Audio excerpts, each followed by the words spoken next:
What is going on, everybody, and welcome back to another amazing episode of 2 Times the Grind. Because I'm manifesting today. I was going to say, how do you say it's amazing before it's happened? I know exactly why it's amazing. Look at how much coffee we have. We do have a lot more coffee. We have so much coffee. Welcome back to episode 34. Thank you so much for coming back and joining us for another week in the books. And today we have some very special guests in the form of beautiful bags of beans sent to us by Paper Street Coffee. First and foremost, thank you so much to Paper Street Coffee for sending these. They actually sent us so many bags. I thought we were just getting one. I thought we were getting one. We have several here. We have mugs. Thank you very much. So as you can see, we're not sipping out of our usual 2 Times the Grind mugs today. We're sipping out of Paper Street Coffee mugs because, of course, we've got to do the whole package. And they also sent us some epic stickers. We have a couple in the front here, like a Jurassic Park themed sticker, like a retro diner sticker, a really cool original Paper Street Coffee sticker, and a wonderful personalized note, which was so sweet. And also a couple of rules when you're sipping Paper Street Coffee. You want to read them? No, you read them. I knew you was gonna pass. I don't like it. You put me on the spot. I was like, hold on, you're gonna make me work? You're gonna make me host? Yeah. That's how this works. Okay, well, while you're sipping on Paper Street Coffee, if you're new to them, they have some ground foundational features down to 8 rules here. So number 1, don't stop talking about how great Paper Street Coffee is. We can get behind that, can't we? Never settle for burnt out, watered down Java. Agreed. We hate that. Yeah. We hate that burnt coffee. It's a good rule. It's a very good rule. That's a good rule. 3, follow the coffee back to its source, meet everyone. Love that. Paper Street Coffee. We need to meet you. You know what's so funny about the burnt coffee thing? How many times have I heard you complain about that? So many times. It's a pet peeve of mine. Yeah, it is. You might say. It is. You might say. 4, pull a unique, vibrant taste out of every bean with small batch brewing. Can really appreciate that, especially as we talk through some of these bags here, because some of the notes are wicked. Yeah. Really cool. And we'll tell you which bag we went with in a second for this tasting today. 5, always buy single origin as well. So, yeah, really important. 6, think before you drink. I like that. Do you know what's funny? I feel like I think more after I drink rather than before. That's why it's a good rule for before. Coffee really makes me think. So I don't know if I can get behind this rule. Think before you drink. Although if I'm thinking of all of these rules before I drink, then perhaps I am thinking before I'm drinking. You never know. 7, sustainability and fair practice farmers make for guilt-free beans. Love that. Being sustainable is so big in today's world and society. So love number 7. And number 8, listen to the true voice of your coffee and know that you started your day on the right sip. Well, with that being said, let me just... I'm actually not that cheesy, but... it sounds like it's going to be pretty good. So we actually went for a very special bag today, and out of all of the incredible bags, fitting. All of the 6 that we were sent, is very fitting. It's called Renegade. It's this one right at the front here. Let's actually have a little look. So it's a single origin dark roast. It's peach, lime, and black tea from Burundi as well, by the way. Sourced there.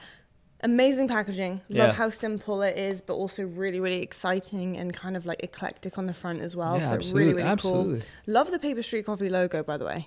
Love that. I thought that about all the bags. I was like, I just liked how everything was packaged. Not an ad, by the way. We were obviously just sent it to try out and everything. Thank you again so much for the delivery. Absolutely blown away. Renegade seemed very fitting considering we're talking about some Halo today. Yeah, and for all of you guys who are tuning in, Renegade is actually the name of one of PJ's teammates. Yeah. Actually, the newest addition to the squad. Yep.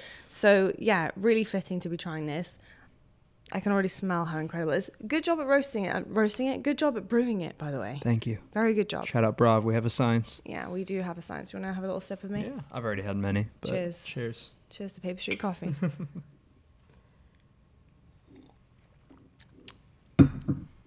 It's so good. It's so good. Delicious. I feel like I need to try each bag without any cream or anything right now. I've got a bit of creamer in this right now. Same. Very original, like plain kind of creamer in it. No flavor, but it tastes incredible. Like I could just down this whole thing. We gotta wait till the end here to give our rating, but it is very tasty. To no surprise. I gotta say though, sometimes just to let you guys know at home, sometimes you can actually, fault the bean with your own brewing and the way that you're actually making the coffee, because the grind's really, really important. The brew time's really important, something that we have learned over the course of doing this, and definitely thanks to Andy Dudinsky. Yeah. So that can make coffee taste really sour or bitter, or not have the right balance depending on how you're making it. We make ours with a French press. We make ours with a Time More grinder, so that we can really try and get a true taste and notes. But sometimes it takes a couple goes to see how different beans kind of behave with the grinder and the brewing process as well. But I gotta say, you kind of nailed that. Thank you. You kind of nailed it. I'm getting kind of lucky.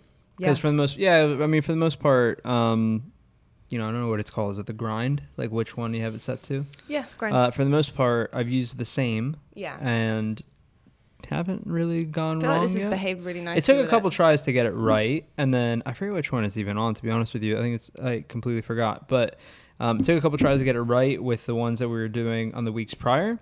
And then since then, a couple times, not just obviously for only the podcast, because we do have coffee outside of the podcast. Breaking news. Just been really, really smooth every single time. So yeah. Like I said, shout out Brav, because we were doing it very wrong before. We were. I thought it was like pretty wrong. Yeah, pretty wrong. It was like sour, and I was like, oh, that's just the coffee. Nope, it's just the way that. It wasn't like sour before. I just think we weren't getting like the true experience of. Yeah, like you wouldn't get like the note. Like you wouldn't get like the notes. I'd get like the main note, just maybe the note, and then the rest of the notes were difficult to kind of try. But really got it down to an art now. We're really into that. Coffee portion over until a little bit later on. Thank you again. Thank you so much, Paper Street Coffee. Really going to enjoy this drink throughout this entire podcast. So thank you so much for sending all these. And just by the way, we're going to be trying all of these bags out in the podcast as we go along, probably filtering different bags in between. But we will get through all of these bad boys. We're going to pop them in our fridge and keep them nice and fresh for as long as possible. So, Patio update. I'm sat here, by the way, and I have heat just penetrating. It's not really penetrating. It's already penetrated. Pouring off my body with how much I have caught the sun. How much sun we've been getting. Yeah. We've been outside so much. I have caught the sun. I'm a little bit burnt on my neck and my back. I totally forgot to put sunscreen on the back of my neck. It's not great. It's not ideal. So apologies if you do see some sunburn there. But Patio is coming on really nicely. It is. Isn't it? It's coming on really nicely. It is. It's a lot of work. I've said this is going to be, I have said for 4 days straight, this should be the last day. And it is not ever. It just hasn't been. We finish each day high-fiving, don't we? Just bang. Yeah. And then going, be done tomorrow. Yeah. It's been like 7 days. It's literally been 7 days. It's been, we were talking about it on the podcast. It's been 7 days of us working on it. It's been like 3 to 4 days of like every time we finish, go, I really think we could finish tomorrow. And then by the time you get halfway through the day, you're like, this isn't going to be done. But do you know what's nice about it? We are making progress though. It is sick. What's the bright side of it? First of all, saving a bunch of money doing all of this ourselves. It's very hard work, but I feel like we are not very argumentative with one another. So our teamwork skills together are really, really good, I think. Anyway. Good comms. Really good comms. Great call outs, especially with things that are really heavy today. Oh, that's a story. That's a story for another day. No, the compactor. The compactor. Oh.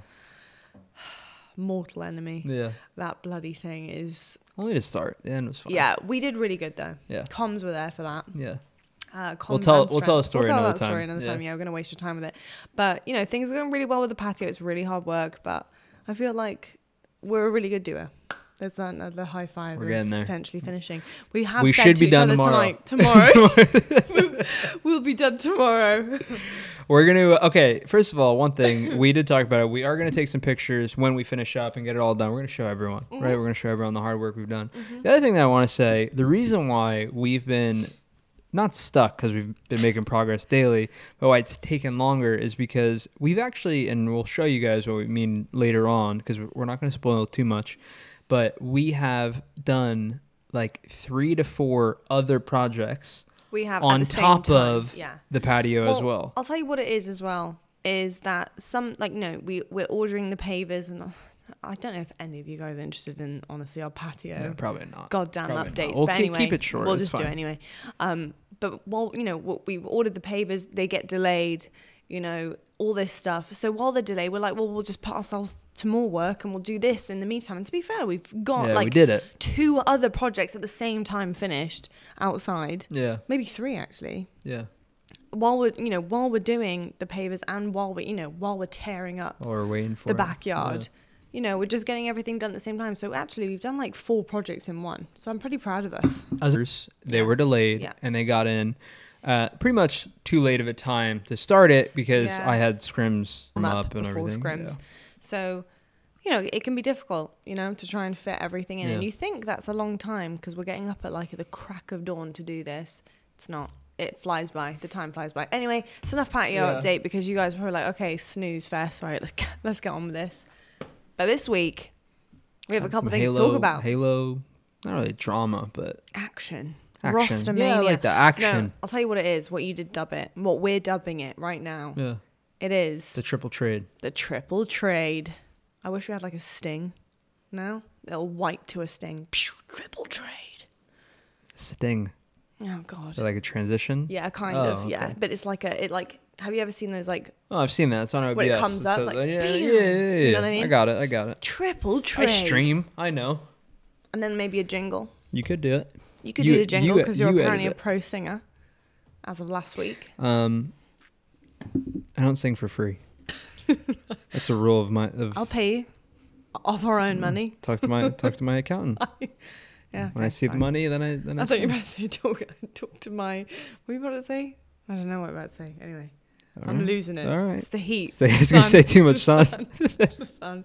Anyway, triple trade. Yep. Thank God something's happening. We're waiting for LAN events to start coming around the corner again. So thank God, there's some kind of rumblings of something going on in Halo. And we have had that triple trade. Now, the reason why we have called it the triple trade is because said players who have moved and bounced over to rosters have actually rotated into each other's teams. Yeah. So really exciting stuff. Who do you want to start with? G1, I guess. Knew it. Yeah. Already had it clocked in. You knew what I was going to say? I did. I had a feeling. Yeah, let's talk about it. Yeah. G1, we kind of talked about them a few episodes back, that original roster that we started the year with, about kind of the pressure that they had on their shoulders, I think, coming into this new year because of how well they were doing at the end of last year and whether or not they were starting to go all the way, in the first couple of qualifiers, just to, kind of recap and go back so you guys have some little bit of understanding behind this change. Some of the qualifiers they were doing pretty well in. They were, squeaking games past Optic, doing really well in scrims, actually managed to beat you in a series, in one of the qualifiers, although you did bounce back and manage to actually win said qualifier and said, the end of the entire tournament. But again, lots of, kind of talk and rumblings on this G1 roster and how significant they were going to be. Kind of flopped a little bit at LAN. And the only reason I say that is because they were upset. So they're not going to be happy with what happened there. Yeah. That's pretty disappointing considering the kind of trajectory that they were on leading up to that first LAN. Now they have brought in Suppressed for Suspector. So Suspector is out. He's moving on. We'll talk about where he goes next and what that means for that team. But Suppressed. Question, Peach. What does Suppress bring to the table that Suspected didn't for this team? Is it skill? Is it dynamic? What kind of thing are we really looking at? Yeah, it's hard to answer because obviously I'm not on the team. You have to guess. Yeah, well, it's hard to know because I'm not on the team. They don't stream with comms, so you don't necessarily know what's going on. I'd say it has to be a team dynamic thing. I think with a lot of the changes that are going down, that's kind of the only thing that I can really pin it towards. Because, excuse me, Suppress is obviously amazingly skilled individually, but I feel like Suspector is the same. I feel like Suspector is a great individual talent. I thought leading into the tournament, that's something like everyone was talking about.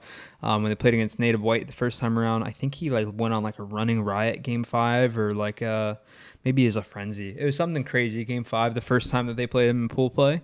So it's not like Suspector lacks individual talent. So the only thing that I can really pinpoint, and I don't actually have any inside information, I just really only focus on my team, but the only thing that I can really pinpoint is that it has to be a team dynamic vibe kind of thing for sure. Okay, team dynamic vibe. Okay, interesting stuff, because I think, like, if you're going to make changes, I think right now is a great time to make a change. Yeah, absolutely. After the first LAN event, you have this big gap in between each LAN and the second one. Let's have like a month and a half of practice, yeah. So you have a decent amount of time. Do you feel like, because we're getting to the end of this gap between LAN and we've got some qualifiers coming up that actually do dictate seeding, etc., do you think that, they left it a little bit too late? Is this the perfect time to do it with the qualifiers coming up, because you kind of hit that honeymoon period, which can kind of push you back up again? Yeah, I think it could be almost perfect timing. It happened like last week. You kind of get a week buffer, give or take, and then now you have the 4K coming up this weekend. A month and a half is an okay amount of time, and then after that tournament, you kind of just start rapid firing tournaments, I feel like. So yeah, I think if you're going to make a change, I think now is probably the time. And it's tough because, with contracts and all that stuff, it could take a little bit longer than maybe most people kind of intend it to. But yeah, I think the timing and everything's perfectly fine. All right, folks, I had to cut because I have really bad allergies and I need to get a tissue. So we're back now. Anyway. Any tips for allergies?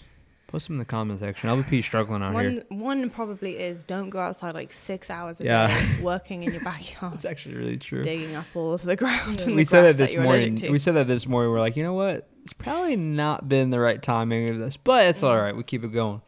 Yeah, I don't really want to be. You've been a warrior through this. Snotty Lottie on the podcast. Anyway. Good one. So good, so original. All my friends call me Snotty Lottie. It's quite sad, really, isn't it?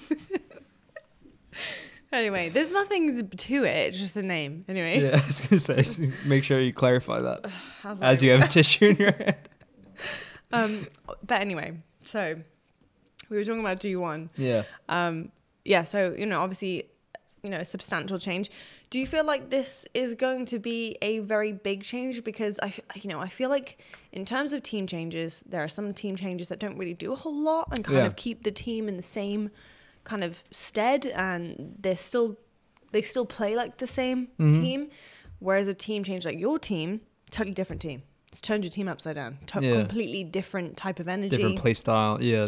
Entirely. Major different style. What change will suppress?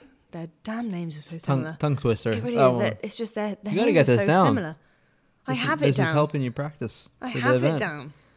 Suppressed. I hate those names. For the event, I'm saying. No, I know. I have it down. You're going to have to say this a bunch of times. I am going to have to say it a bunch of times. I'll get it down. Don't worry. What type of kind of feeling do you reckon this change will give? I think like playstyle wise, I think it's going to be mostly the same. I've only played against Suppress a couple times. It's really going to kind of be his time to shine, I feel like. Now he's getting on a really top team. Not that complexity wasn't before, but I think that he's kind of been up and down through his first year, and then now this is like a really, really solid top team. Obviously they were, argued, not really argued, they were kind of proven until the line event top 4 the whole way through. So, I think that they'll play mostly the same. We've played against them. I kind of thought the same in terms of play style-esque wise, really good teamwork, really good power weapons. Same thing that they've kind of always been.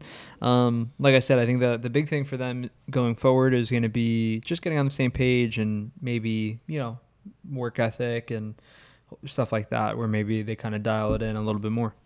Okay. So same style. So nothing really I think major. I think outside, I think it's mostly going to look kind of the same. They might improve, obviously. I don't know, but I think that for a lot of these changes that happen, especially the first two that we're talking about with G1 and Sen, I think a lot of it's more of an internal capacity, internal effect. Yeah. Than outside. 100%. Yeah. Now let's talk about the first rotation. Yeah. So obviously with Suppress coming in, Suspector, where does he go? Well, he actually gets picked up with Sentinels. Yeah. Collect is taken and collected elsewhere. See what I did? I like that one. You like that one? Yeah, I did. I like that one. Right, pocketing that one for the LAN. Don't say anything. Don't say anything. Again, if you do hear that in the LAN, type a Watty in chat, okay? I need them. I need them in the chat. So obviously, Suspector. Let's talk about what type of player he is, because I feel like, you know, way back when he was playing with Kratos, he said that he was the best player in the world. So there's a lot of expectation on Suspector's shoulders. Said that. Yeah, Kratos said that he thought Suspector was the best player in the world, and that he was super underrated, and he just hadn't found like where he needs to shine yet. That was around the start of the year, right? Yeah. And don't get me wrong, he's popping off. He is popping off, and he was popping off.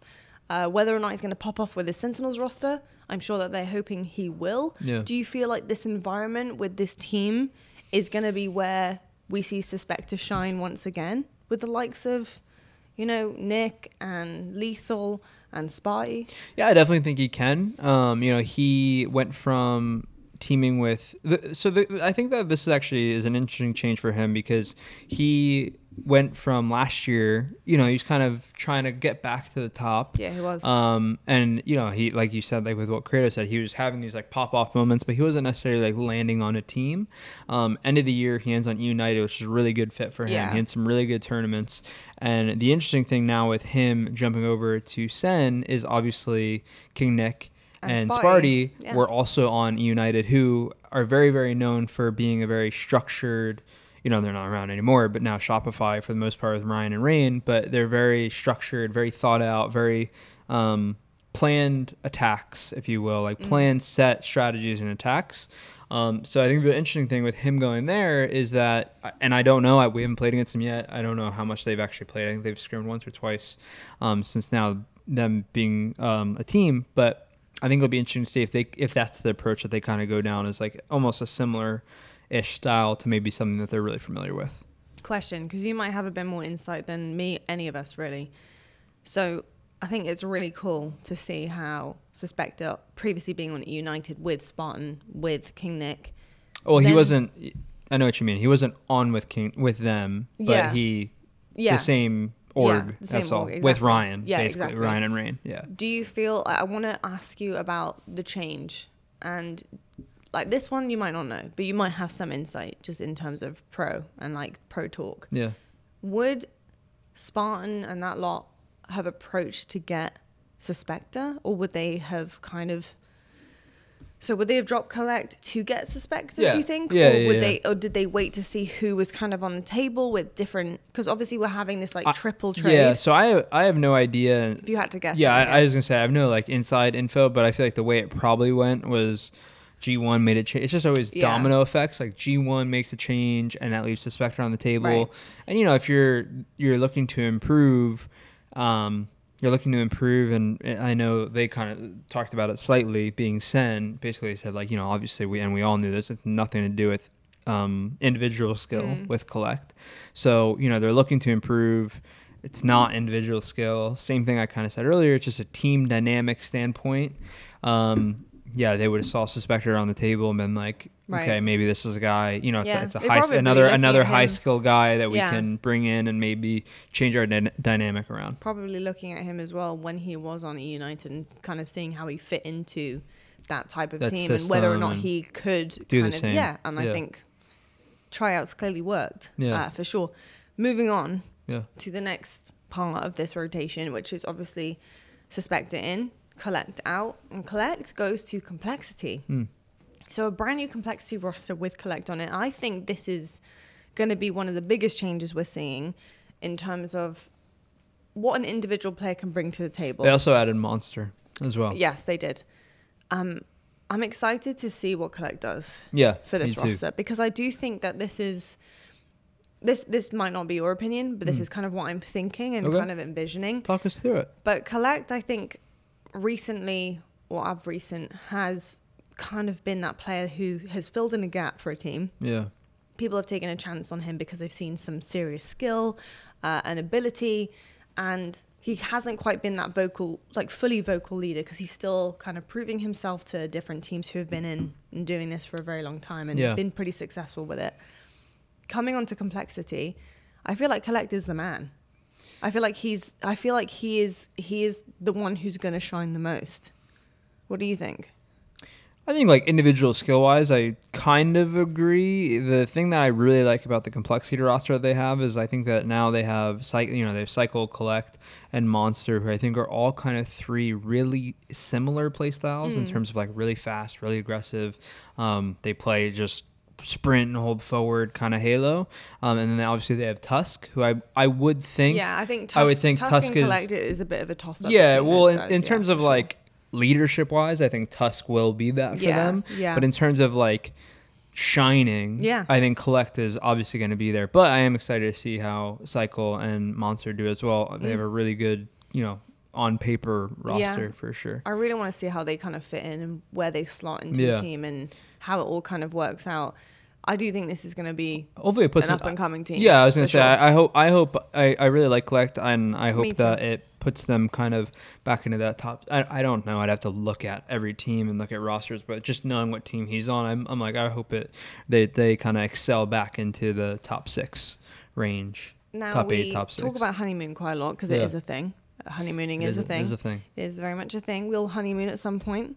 We will. When we get married. Yeah, we will. But you guys scrimmed the other day. Yeah. How was this new complexity roster? Can you give us any insights on kind of how it's going? How are they looking? I thought that they just played kind of how we thought they were going to play, like very highly fast-paced, individual-ish plays, and I don't think that that's necessarily a bad thing, but I think that they're obviously going to work on having the two tie together, where they're going to work on keeping their individual plays, but similarly like to us almost, where it's like, hey, we're going to like be really high skilled and we're going to let people make individual plays, but we're going to learn how to play around that. Right. We're at months now and we're still trying to figure it out. But so in their case, they had really, really good moments where you could see that high level skill coming through and even just working as a team. And then other moments where just in typical scrim fashion where one guy's kind of off running, maybe doing something. And like I said, and we still have that. Trying stuff as well. Yeah, exactly. Trying stuff out. Yeah, absolutely. Okay, interesting. So would you say they match kind of in the entirety of you guys and your play style? Would you say that they are more so like a phase type of play style right now, as opposed to maybe a more structured play style or a more or a less free-flowing play style? Would you think that they're going to probably continue to play like that? Yeah, I think they're more free-flowing than us. I think we're trying to dial back how much. Yeah, we're trying. Mm-hmm. That's been our big focus, especially for Team Slayers. Just in general, that's been something we've talked about on the podcast a bunch. I won't talk your guys' ear off about it, but figuring out our play style and figuring out what works for us. Some things we need to be loose, other things we need to really hold tight. And I think with them, I think they'll continue to play a very loose form of Halo, and I don't mean in terms of like, you know what I mean when I say that. Like obviously not bad Halo, but loose in terms of like they're not going to play too structured, but in every game type there's structure. So they're figuring out their strategies and figuring out what you want to do is always going to be a key part of what you accomplish as a team. But they'll always be a little more individual based for sure. And then with the triple trade. Yeah. Triple trade. Collect comes in and then suppressed out. Yeah. So really interesting to see, like, way to tie it all together. I just make sure people know exactly why it's the triple trade. It's the journey of the triple trade. Triple trade. Imagine every time we say it. Anyway, I want that sting. Someone please make me a triple trade sting. That kind of little love triangle of trading going on. I just wonder what the first move was. What was the first move? Move was for sure G1. Yeah? Yeah, for sure. Yeah. It wasn't because talked about, you know what I mean? Because sometimes this is a thing with like roster changes. I know that things happen for a little bit behind because you got to make sure things work and like it's a business, right? So it's just like important to know that things are going to happen and that there's a home for certain people. So you think G1 100%? It would have been G1 just because it's very easy for this one in particular. It's easy to follow because like Suspector would have never left G1, Collect would have never left Sen, so it's very easy to follow where G1 made the change, then Sen went, ooh, Suspector's on the table, let's go get him. Logic. Yeah, Complexity obviously then has a spot to fill, they get Collect, so it's this one is a little bit easier to follow. Some can be very, very, very complicated. Some can be very, very, very complicated. This one, straightforward. Yeah, pretty straightforward because, you know, a lot of the time you do see team changes and it like basically implodes every roster. Compared Yours to this did. one. Yeah, exactly. Compared to this one was just, you know, it's 3 teams making a change, so it is quite significant, obviously, in the grand scheme of it, but pretty smooth. I say this, obviously not being a part of it, so maybe I'm completely wrong here, but seemed like a pretty smooth transition all around. Yeah. Interesting. Yeah. Interesting stuff. Okay, I'm just wondering. If we get to play a guessing game, I know that you probably don't like answering things like this, but as I'm going to be your wife, I can ask you whatever I want and get away with it. Okay. I'm nervous. What team do you reckon is going to make a change next? If you had to guess. If you had to like kind of think about it and think logically about what team could potentially make another change if things don't go their way maybe after this LAN. Yeah. What team would it be? It doesn't have to be the top team, doesn't have to be, you know, whatever you want. I honestly, if I thought of an answer, I would actually answer it, I promise you, but I literally can't think of a team. Every team is because it's just like, it's always so hard. It's like, how do you picture certain teammates without other teammates? You know what I mean? Like, yeah. Obviously I've been able to do that before, but like, for example, the G1 change, I would have never ever guessed G1 would be the team to make it. You know what I'm saying? Like, and it's the same thing. Like, I just don't see it. I don't see it across the board. Doesn't mean it won't happen, but I just don't know how I could pick it. Because so much of it depends on the next LAN to next like 2 LANs. And then it's like, even if you wanted to make it, and I think this is part of the reason why I can't answer that, is because with the way esports works now, even if you wanted to, it's so difficult. It's so difficult to. Yeah. So then it's like, that's part of the other reason I can't. It's like, well, I know these guys are locked up and these guys are locked up. So then how would that? It's really rough. Yeah. Yeah. No, you're right. It is really, really rough. And with the level of Halo that we have at the moment, I feel like, and I'm sure you would agree, is like every team. Obviously, Optic has been like the clear winner, but every team I still feel like is playing at such a top level overall, to where like I think that most teams really know that they're right there. It's just about the execution, and that's what Optic does best. Execute every single time. I just think it's difficult, isn't it? Because there's only so many times that you can not win. Yeah. I feel like, especially if you're in the top 4 significantly, and it's kind of like where you know where teams live for the majority of a season. If you're at the bottom of that top 4 or even third, it's really hard, isn't it? Because you're kind of there, but you're not close enough. Because I think if you're in top 4, you're just hungry for the win. Yeah. Like, no matter what, you're not thinking about entering top 4. Like, a lot of our teams are probably heading into LAN, like trying to break into the next bracket of top 8, top 4, whatever it may be, top 6, 4, you know. So like, it's difficult when you're in the top 4 to not consider like what you guys actually need to do and how many times is it okay to get a certain position or just not win. I think I'm looking at like 3 and 4. Yeah. You know what I mean? I think it's just about, and this is where I think experience can go a long way. I think it's just about understanding what the root cause may be. Yeah. You know, and I think because I think there will be plenty of scenarios where, hey, you can get 3rd or 4th multiple times. Like, look at like Native Red, for example, in season 1, right? Obviously they were KCP and then Native Red, but they stuck together the whole year, got top 6 a bunch of times. Everyone kept saying it could happen from any moment, can happen from any moment. Orlando, they had their worst finish. I think they got 8th, if I'm not mistaken, at Orlando. I think they got top 12 at Orlando, I think, because I think we played them for top 8. I can't remember. I'm pretty sure we played them for top 8. We can look it up after the fact. Yeah, it doesn't make a difference. They either got 8th. Disappointing for them. Yeah. They either got top 8 or they got top 12 because we played them early in losers bracket. Worlds comes around, they get 3rd. I know. You know, and it's like, that's what I'm saying. Like, with so many rosters, it's just like waiting to kind of finally crack and have it click, and you know. But this is the thing. Just adding to your point, totally understand that from Native Red's perspective, right? But from a top 4 consistently last year perspective, coming into this year perspective, it's rough, isn't it? It's like, what do you do? How do you win? And I think a lot of people's heads do go to that roster change. I mean, look at you guys. Yeah. You guys make a change. A lot of people were kind of flabbergasted by it because, you know, you guys have been a top team for so long.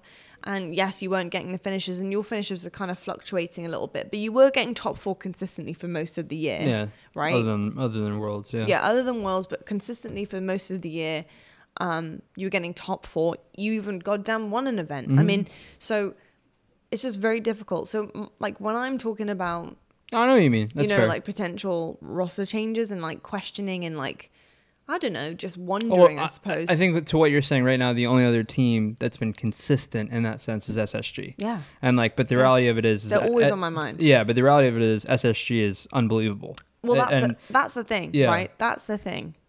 And this is where it's like top 2 all last year. Yeah. They got third last. Yeah, but they got third last event. They were very close to being up 2-0 on us. Like it'll take quite a few LAN events before they're going. I 100% think that. Yeah. 100% think that. But I'm just curious at this point in time. Where is their breaking point? Where is a team's breaking point? You had a breaking point. Your team had a breaking point. Where is like a 2-time world championship team had a breaking point? Yeah. Where is SSG's breaking point? And I'm not saying it should be now. That is not what I'm saying at all. I'm just curious because you guys have made a team change that has really skyrocketed you guys in this title, right?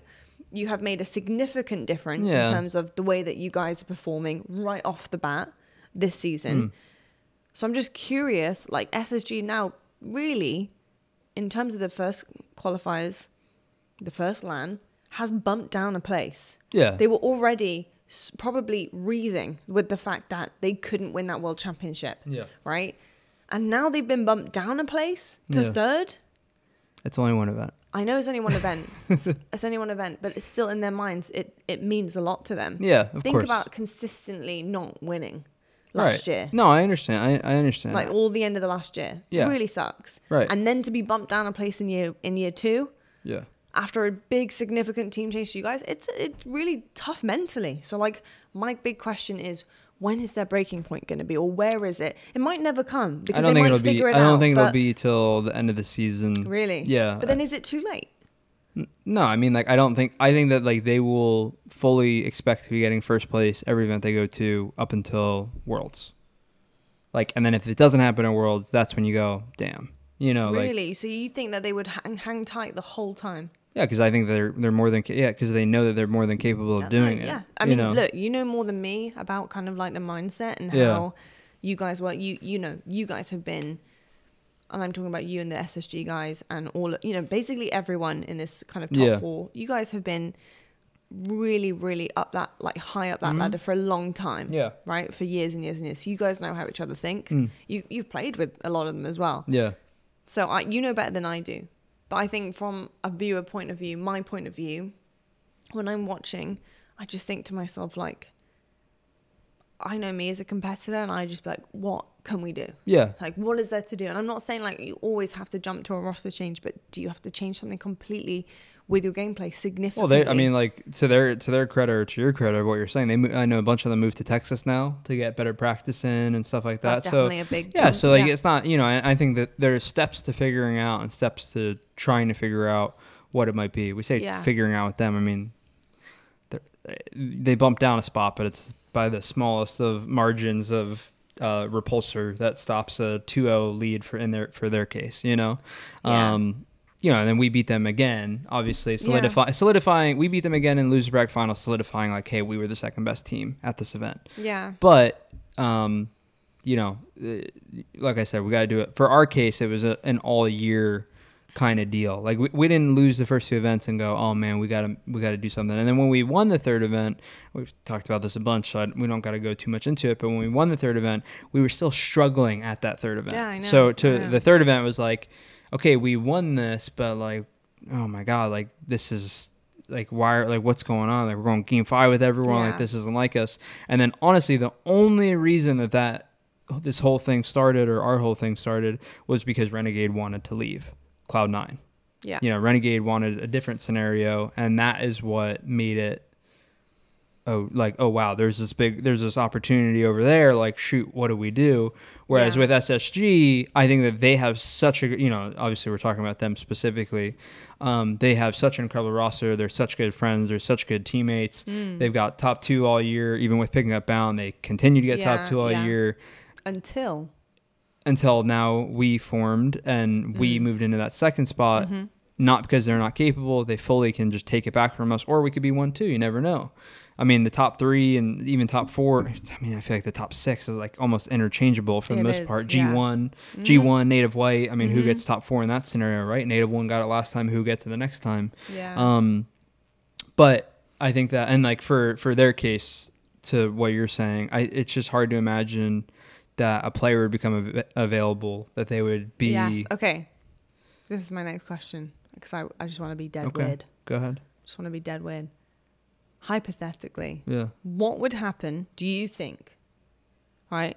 Do you think would happen, not saying this would ever happen, if somebody on Optic decided, see ya, I don't want to be here anymore? Or just even like retired, you mean? No. I just don't, like, something goes wrong. There's a big argument that breaks down Optic. Who knows, right? Who knows, right? And they're like, do you know what? I'm packing my bags. Bye. Yeah. Would SSG pick them up? I have no idea. That's so. It's. If you had to, you really I have no idea. No, because it's just a. I reckon they would. I mean, maybe. I reckon they would. I think it does depend who it is. For a start, it's just hard because it's hard to imagine because of play style. It's just that's what I mean. It's play styles and personalities. Could you really let an Optic player walk away, go to a different team? I mean, probably not. Right now, but considering how great the Optic have been and are. I feel like with Optic, with what you're talking about with Optic, and they're the winning team. I think you could even point to our team and be like, would you really let someone from the other team go? I think it's different. I think it's different for you guys. Why is it? How is it different? Because I think anytime that you guys have just made a change and it's and your trajectory is up like this. Yeah. And SSG's is this. If not, maybe a little doop. I just think that to the argument that you're making is when a team that's been now 3-peated, and if a player becomes available, I think you would probably ask every single team like, "Oh, are you not going to make a change?" I get what you're saying, and I do agree. Like I would personally be like, "No, I'm not. I don't want to. I wouldn't make a change." SSG, I don't know. I think it's hard. It's like you said, it's hard to imagine that a team wouldn't, because you would think that since you're grabbing someone from the winning team that you would automatically improve. But I'm not quite saying that. I'm not quite saying that you'd automatically improve. I'm saying it does depend on which player it is for a start, because there might be a player that is the person that doesn't want to be on Optic anymore. And they aren't, the right fit for your team. Yeah. But there might be a person that you're like, I think they're going to bring what we need to the table. But for SSG, I think it would only, personally right now, and I think, I could be saying something just totally wrong here, but I do feel like it would have to take for them to pull someone new in. It would have to take somebody from Optic or FaZe for them. Probably. Probably. I mean, it's the same way that it's the same way as how we felt. Yeah. Same way we felt. It was like, unless it's someone from a top 2 team. I think it's just an interesting conversation, because we don't get to talk about hypotheticals very much with the top 4, because a lot of things are set in stone. And I just like thinking about these things. I ponder them. It's an easier way to explain it is that I think that if you're a top 3 team, I think that for the most part, you don't make a change unless someone from that top. This is the easiest way to explain exactly what you're saying. Is you don't make a change unless someone from that top 3 team becomes available. Correct. Yeah. That's fair. Correct. That's fair to say that you probably don't make a change unless that happens. That's fair.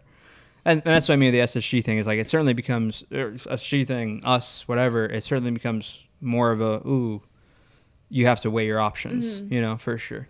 Now, the last thing that I want to talk about on the podcast before we end things on the last subject is how you're looking at a star player in the making. Because talking about, we're on roster mania, we're on roster talk and changes and stuff like that. And why not go back a little bit in time?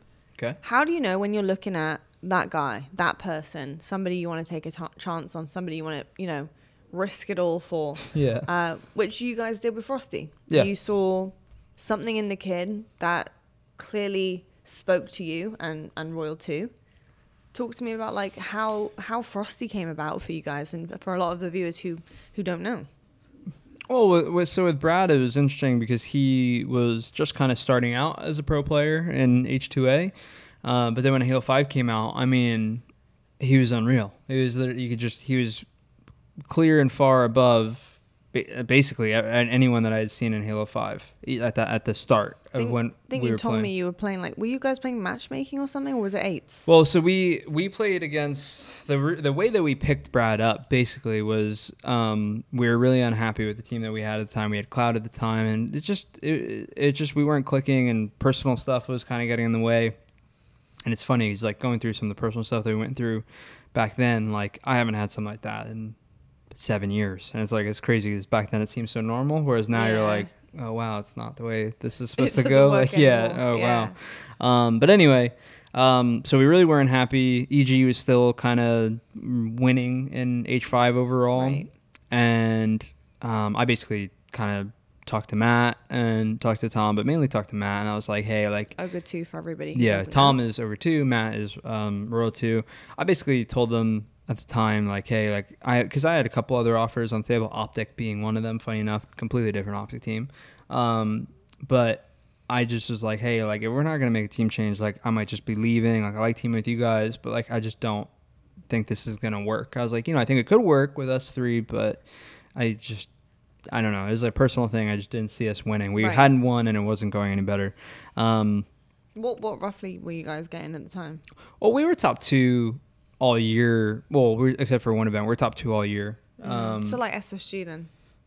Kind of, but the new game came out, and we were not in the top 2 anymore. I'm only kidding. Anyway. You're nuts. We were. I can't even explain because the new game came out, and we weren't placeable. Like, nothing had happened yet. But like we weren't practicing and like that kind of thing. And when the new game comes out, it's like, you're not practicing. Like, what the hell is going on?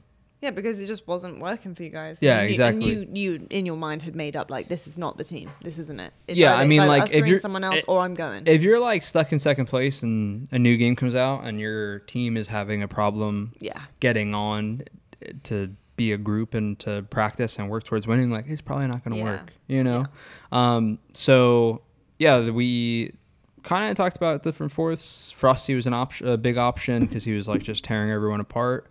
How did you find him though?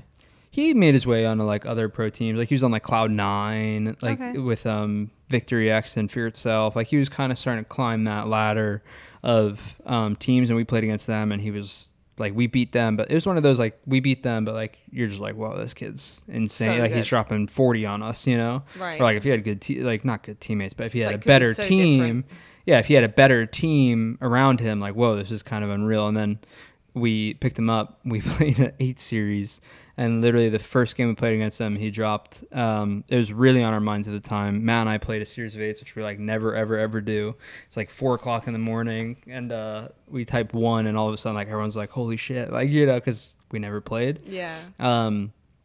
Funny enough, TJ, who was on EG at the time, knew what we were doing because he's a smart dude. He could figure out why we're playing 8s randomly at 3:00 in the morning. He had first pick, and he like didn't, like, Brad was the first pick, and he didn't pick Brad. He let Brad play with us. And it was funny because it went full circle because a couple months later we picked up TJ. Yeah. But so we picked up, or we're teaming with Brad in the 8 series. In the very first game, we dropped like 42 and like plus 20. We dropped like 42 on this Coliseum flag game, and I just wrote Matt, and it's like, yep, we're picking him up. How did you go from there to like speaking to him about it? I don't even remember.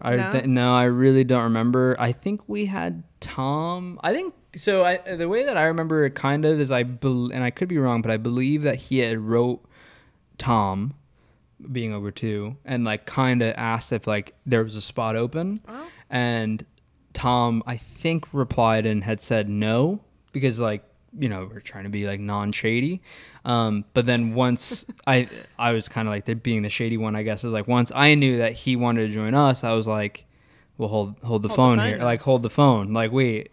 And then we were like, it's such a long time ago, but I'm pretty sure Tom, if I remember correctly, was really like, well, let's see how like the first event goes and whatever. And I was very like, no, we're not waiting. Like we can't wait. Like we just can't wait. It's a waste of time. Right. Made the change and everything, and then we picked up TJ in place of Tom. So it's a rough business. It's a rough business. Hey, Tom and I are great friends still, so it's okay. But it's a ruthless. It's a rough business, a ruthless industry, isn't it? It is. But you made some great decisions. Yeah. Great decisions. Same type of scenario. Top 2, us and EG. We kind of started getting the idea that we could get TJ from EG, and we dropped Tom. It all goes somewhat. I wonder what TJ saw in you guys to just take that risk. I mean, you'd have to ask him personally, but I think that EG was starting to argue and stuff a lot more, and I think that what would be the word? Like the idea around Royal 2 and I, and then like obviously getting Frosty was like, you know, we were top 2 all year in H2A, and Matt and I were like throughout the whole year. And like, it's still credit to our teammates because we teamed with like Hines and Cloud and Ogre 2.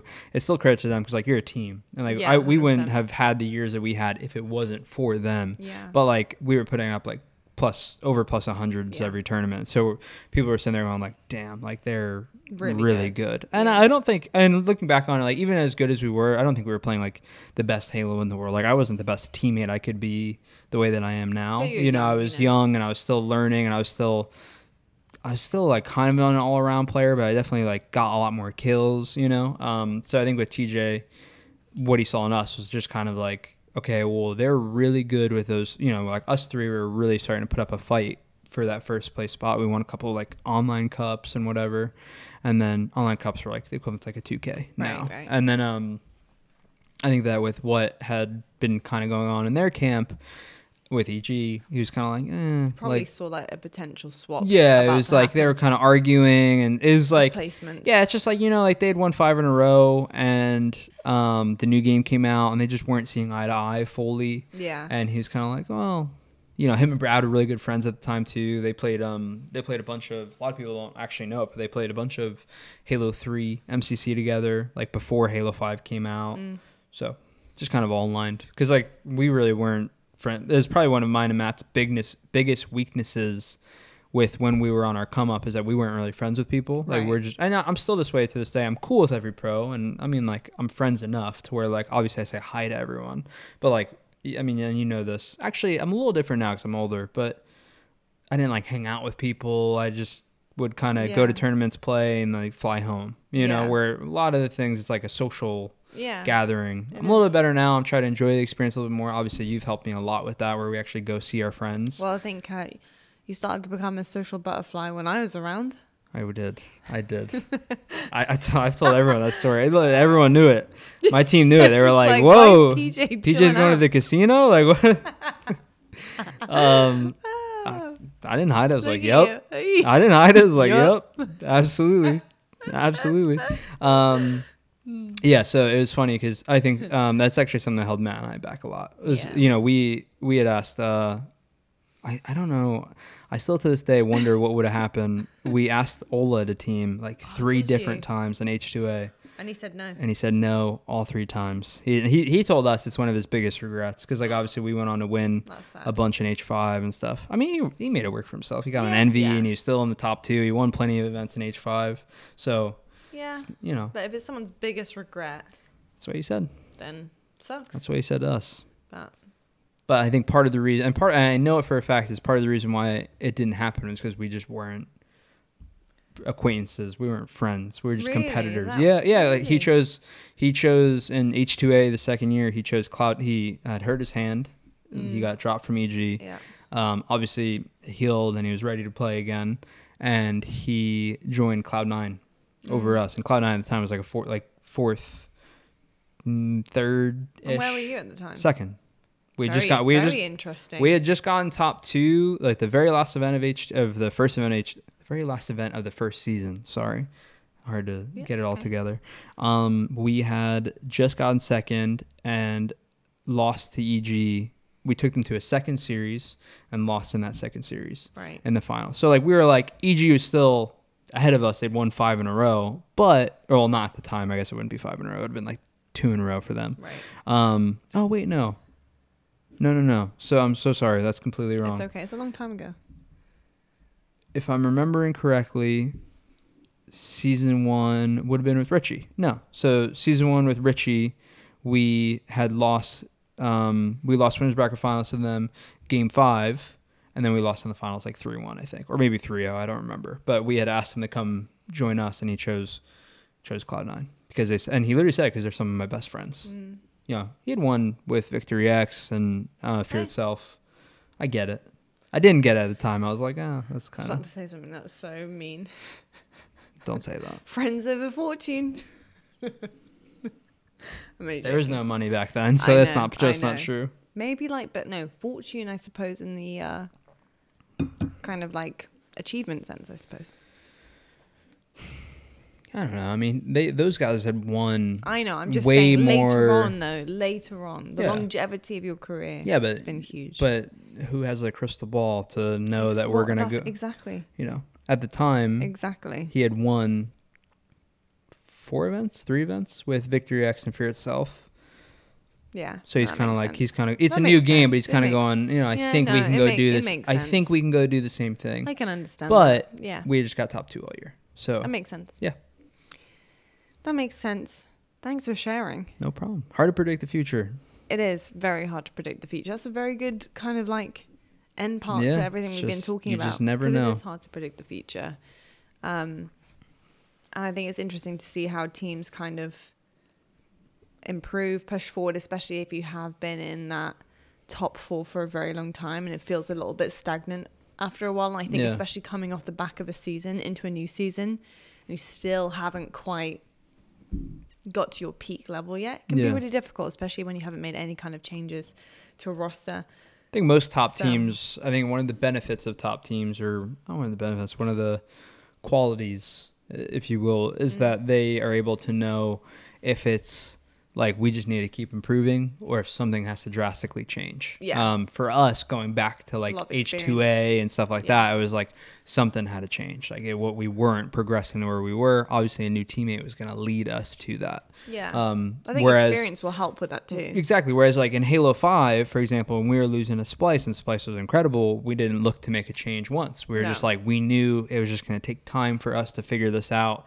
and to get there. And same thing. It's like, there's not a player on the market that we would be better with other than the 4 people that we have. I think it's a really good point that you make, because you did, by the end of it, London managed to regain the reins once again. Yeah, we basically did what essentially how we were talking about SSG and stuff. We basically did what it's a little bit different because we were still top 2 the entire year, but we were able to get that number 1 spot back, which is what SSG is now trying to do. Yeah, definitely. They definitely and are. as are we, obviously. But as are you. But we've only been a team for 1 event. Yeah, that's all. Exactly. Super interesting conversations again. A little bit back and forth like that, little rebuttal. Yeah, hypotheticals are just terrible. I hate hypotheticals. Okay, this is the fun part. The reason why I'm always like laughing or smiling at his answers, he hates hypotheticals, especially when it comes to Halo, because he's not a hypothetical man when it comes to Halo at all. It's factual. It's what is in front of you, right? And it's like about the logic. I'd say that with most things, not just Halo. That's just how I am for the most part. I'm very hypothetical. Yeah. I'm very like, what if... Well, you're like creative. I did this, or what if they did that, blah, blah, blah. Yeah. You're very like... Well, it's funny because it describes our personalities in a nutshell. You're like very creative and very like free thinking of like you're saying, like, well, what if this happened? And then what if this happened? Where me, I like to ponder and wonder. Whereas with me, I just have eliminated most of that, and it's just very factual, stat based. Not that I can't hold a hypothetical question, but when it comes to it's like we said, you just can't predict the future. And for the most part, I tried doing that when I was younger, especially when it came to Halo, and it just usually leads to like just me wasting time. You know what I mean? Yeah, this is different because we're just talking and like having fun. It's not really wasting time, but you know. I'm trying to entertain the people. Yeah, I know. That's what I mean. It's a little bit entertains me too. It's a little bit different now. I know. Because it's a talk show. I know. It's a talk show, so it's a little bit different.